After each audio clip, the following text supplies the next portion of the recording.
Welcome back to the Life of Peckk series. So, can people actually pay their rent selling beats in 2026? Let's find out. Watch this.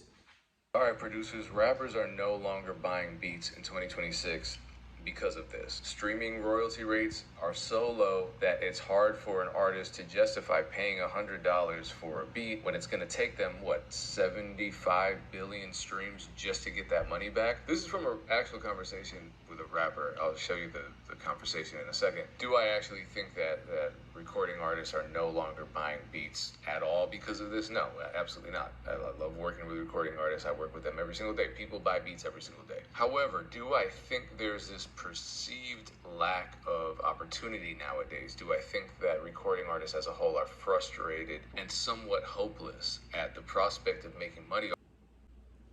All right. So my opinion on the whole trying to pay your rent selling beats thing, right? I personally feel like if you have some momentum, some motion, and you have people consistently buying beats or shopping, buying leases,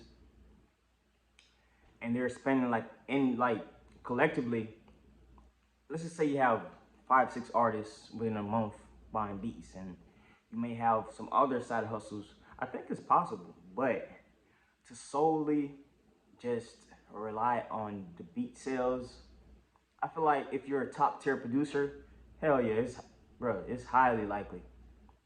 But if you're a young producer, aspiring producer on the come up, the reality is, you want the reality? Because all I got is truth for y'all.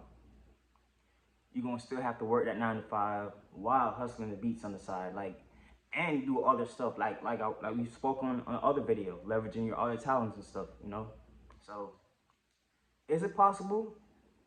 It depends on your situation.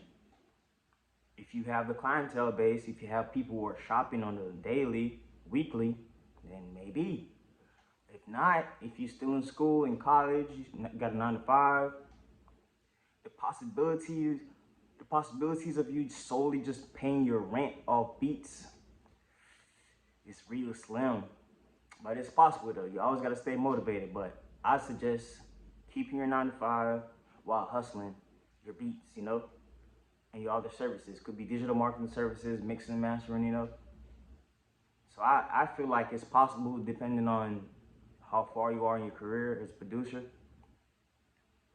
But I like to speak to my younger producers, the aspiring producers. I feel like it might not be possible right now, but if you keep grinding, it may just be possible in the future, months from now, maybe a year or so from now. But right now, just if you're not bringing in enough money off beats, to continue working your 9 to 5, even if you're not working 9 to 5, continue doing your internet hustles, your digital marketing, graphics, graphic design, marketing, advertising, stuff like that.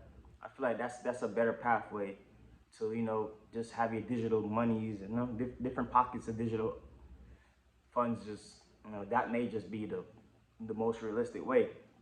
See, for these videos, I try to be as realistic as possible. I'm not trying to sell a dream. I'm not trying to sell lies. So I just want to, like I always say, I like to debunk the lies. I like to debunk, because I feel like a lot of times bigger YouTubers or bigger platforms, creators, they post content, but it's really for for them, really.